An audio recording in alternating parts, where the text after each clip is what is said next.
right. Well, let's start with you, Mila. Why did you single out a transgender student for ridicule during a recent speech you made on her campus? Did you do that? Well, yes. First of all, wasn't a student. He had already left the university.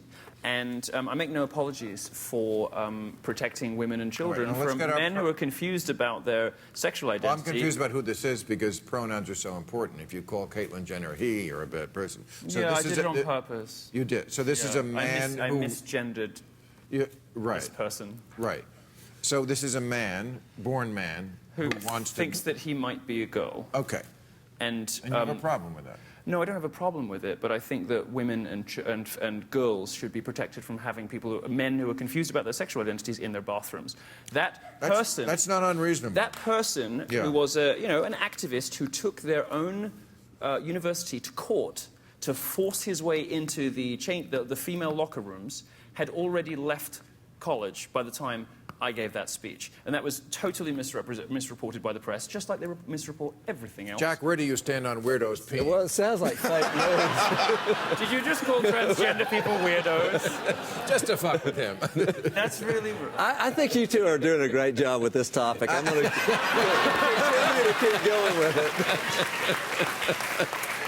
I don't really know anything. I'm just the pop star. I just think it's sad because the same arguments that we use against gay people, treating them like aliens who just wanted to fuck anything that moved, and that's why we should avoid them at all costs. No, I think there's a big difference. Well, let me finish my thought, please. No, it's true.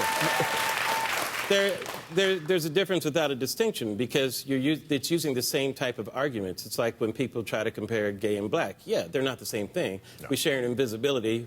People didn't see us in society, and gay people hid out from society. Mm-hmm. But there were a lot of the same issues that you have to deal with when you're marginalized. We understand people can be discriminated against. Well, no, that's a group that's marginalized, and so the attack. You can always find an extreme person that becomes the object of your attack to assign that to everybody. So if you say, well, that person is weird or they want to commit sexual assault, then everybody thinks all transgender people want to do is commit sexual assault. Well, they are disproportionately involved in those kinds of crimes. They're what? Vastly disproportionately involved in sex crime. Who is? Transgender people? Yes. Based on what statistic? I don't know. That's not a controversial statistic. And it is a controversial statistic. And frankly, you're saying, you're suggesting these people are the victims of some kind of discrimination. Well, I'm saying to you, this is a psychiatric disorder. I didn't say discrimination. This is a psychiatric disorder, like identity disorder or like sociopathy or something. I don't want these people around little girls in Boston. No. I'm saying. Here's what I'm saying. This is what I said. The same argument we used against gay people. You should do your homework because it was wrong then. It's right now. That's perfectly No. Homosexuality was called a disorder. It was a psychological disorder. Maybe it is. I feel pretty disordered. Well, maybe you are. Maybe it is. But most homosexuals are not. You know what? No, I think most gays have a long road, actually. Most gays have a long road to coming to terms with their sexuality, and because all of them end up of the way about society it. treats No, them. of course it isn't. Don't be ridiculous. No, of course it's the way society treats them. If society said we're fine with gay people and it's 1890, you think in 1990 people are going to have an issue? You're being very obtuse. If I can't produce a child with the person I love, if I can't produce a child... All I know is this. I have one quick question. I'm not a journalist, and I may just be an old spy, but you were talking about confusion. Were we talking about you? What? Because you sound very confused. You were talking about people being confused about their sexuality, their position in the world. No, I've been to Port Said in Naples, and you look like you've been there a few times. But because you seem to be very confused about who you are and what you are. You're the one pulling your wallet out, sweetheart. Yeah, that's all right, shipmate. Oh. No, See, do you always have to fight with everybody? I don't. We were having such a nice time, but you always invite such awful people on your show. They're so stupid. Look at... No, come on. You need to start inviting higher IQ guests, or this is going to be a disaster. First of all, wait. These are very high. Wait, hold on, Bill. You can go fuck yourself, all right? Yeah.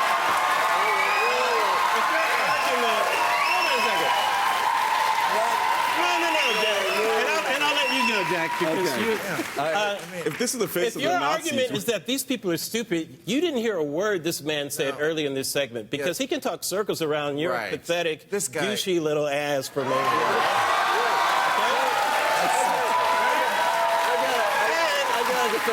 one last thing, and I'll let you defend it. Leslie Jones is not very literate. Go fuck yourself again for that one. Read her Twitter feed. She can barely spell. She can barely spell. thoughtful person and very funny. No, Go ahead, excuse Jack. me, excuse me. She can barely spell. Larry, I'm a great fan of yours, man. I'm a fan of yours. We Jack. are all about the First Amendment here, and Milo, Yeah. go for it, brother, because I think what they did to speak. you in Oh, Berkeley was Wow, atrocious. talk about strange bedfellows. No, are you kidding me? Why would that be strange? He's so handsome. That wouldn't be strange Bedford. We'd make a lovely couple. We'd make a beautiful couple. But see, We would make a beautiful couple. you know, you're relatively He's young. white, so I'd say just- no. I But just- no, you'd make a beautiful couple. Just shut up for 1 fucking second. Really, I mean, look, this is the beginning of your career. People are only just starting to hate you. I've got so many more years. And I'm just saying, you have the potential to morph. I mean, you remind me like of a young, gay, alive Christopher Hitchens. But yeah, but you got to lose that kind of shit by telling them What? they're Telling because people they're well, stupid? but you They know are what? being stupid. This guy has you done. can't say people are This guy stupid when has they're done stupid. things that Yes. allowed you to fucking live. All right, You know, it's just Milo, what we will do, I don't know Larry that well. I do know Malcolm very well. Malcolm and I have debated many times. We have become friends. The four of us are going to go out and buy beer together, right? Republicans with our magic R will pay for it, okay? Well, buy beer. I don't know. I don't Sounds know like because you're unlike the rest of the people on the get panel, I haven't drinking in got your- to Milo, I have just one quick question. Yes. Are you the real true face of the alt-right? Because I thought the Nazis were in there. How did they take you on board? This is one of the enduring mysteries of American media. Oh, it's How a can this mystery. movement be Well- a anti-Semitic, white supremacist, hateful, bigoted, racist, homophobic movement, and With a gay great Jew who pearls. never shuts up about his black boyfriend is the head of it? Something's not quite right. Yeah, The pearls. except that like they're not all your fans. Some of them are your No, fans. they hate me. They hate me. I'm Right. saying this is no, the Then alt-right. I like you. Well, they don't all hate you. No, you see, this is what the media doesn't report. But The you're Daily playing a- Stormer hates me. They declared holy war against me. The worst people on the very far left and the very, very far right all hate me. They all hate me. Okay. I think you're leaving out a lot of people. But you're welcome here. You see, you see, it's a perfect, Thank you. I'm professional. I'm trying Moving to... on. perfect example of how humor can bring people together. Former Congressman Jack Kingston, what I don't want a question. This is going real well.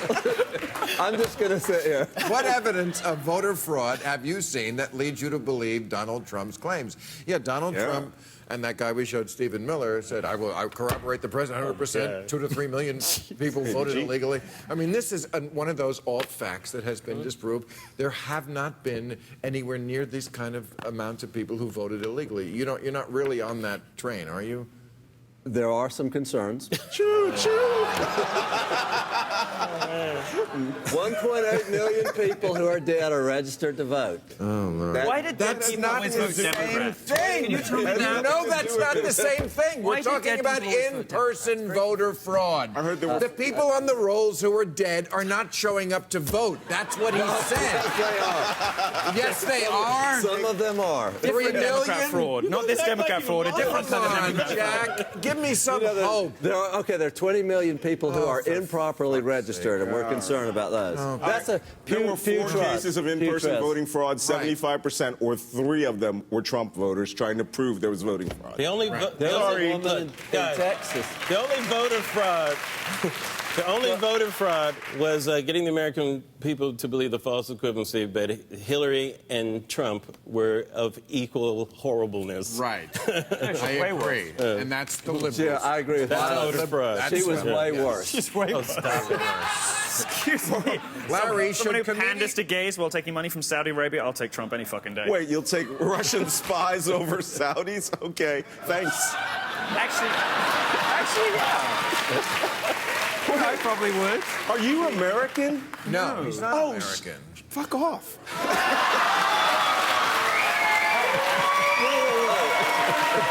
What that guy said.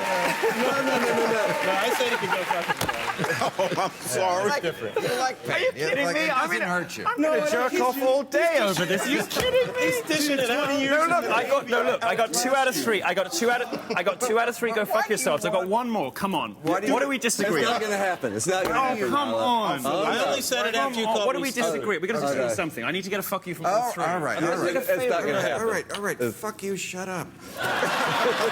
Larry, should comedians agree to perform at the White House Correspondents' dinner. This is a big controversy. Abso-fucking-lutely. Are you kidding me, Bill? Okay. I mean, now what? I'm reading a question. Oh, I know. Yes. Bill, what are you saying?